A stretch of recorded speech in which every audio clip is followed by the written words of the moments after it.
ఎప్పుడైతే ఈయన వాక్యాన్ని ప్రకటన చేశాడో వాళ్ళు ఏం చేసి తెలుసా, జీవం గలవారైంది. ఆ మృత క్రియలన్నీ మానేసేసి, శవపు క్రియలన్నీ మానేసి మేలుకున్నారు. చదవండి, యోనా గ్రంథం 3:8-10 వచ్చినారు.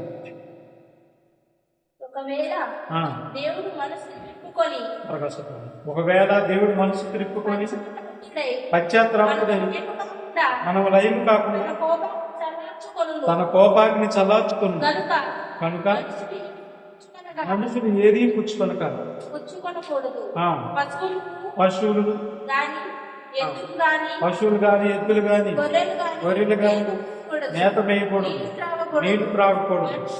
మనుషులందరూ తమ దుర్మార్గములను చూసారేమన్నాడు, నిలువ పట్టణాన్ని మనుషులందరూ మీ యొక్క దుర్మార్గాలని విడిచిపెట్టాలి.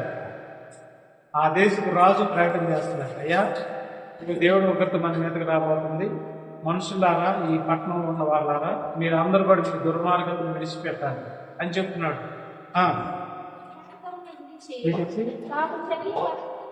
తాము చేయి బలత్కారములను మానివేయవరు. చూసారేమన్నాడు, తాము చేయి బలత్కారములు అంటే పాపాలు మానివేయవరు. మనుషులేమి పశువులేమి సమస్తమును గోడి పట్ట కట్టుకొనవరు.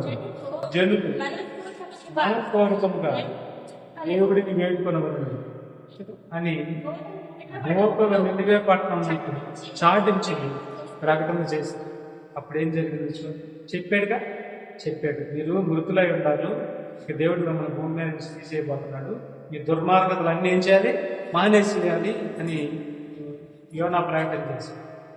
అక్కడ ఉన్నటువంటి 10 మంది మనుషులు ప్రకటన చేశారు. అప్పుడు ఆ మనుషులు ఎలా ఉన్నారు చూడండి, ఈ నినివే వారు తమ చెడు నడతలను మానుకొనక వారు చేసిన క్రియలను దేవుడు చూసి పశ్చాత్తాపపడి వారికి చేయదని తాను మాట ఇచ్చిన వీడు చేయక మానేసేది. ఏం చేస్తే పాపాన్ని మానేసేది, మృత క్రియలను మానేసేది. మానేటి వలన వారిని బ్రతికిచ్చాడు. కీడు చేయాలని ఒకరితో వచ్చేసింది, కీడు చేయాలని పంపించాడు. ఎప్పుడైతే వాళ్ళు మారుమనసు పొందారో, వారి పాపాలన్నీ ఒప్పుకొని విడిచిపెట్టారో, అప్పుడు దేవుడు ఆ కీడు చేయకుండా పశ్చాత్తాపపడి మానేసేసాడు. చూసారా, అప్పుడు వారు బ్రతికారా లేదా? అలాగే మనం మృత క్రియలు మానేసేయాలి. క్రైస్తవులారా, మీరు మృత క్రియలు మానేసేయాలి. అప్పుడు మీరు సజీవులుగా ఉంటారు. మీరు ఎప్పుడు చనిపోయినా కానీ చక్కగా మీరు పరలోకానికి వెళ్ళిపోతారు. మీకు నిత్య జీవం ఉంటుంది.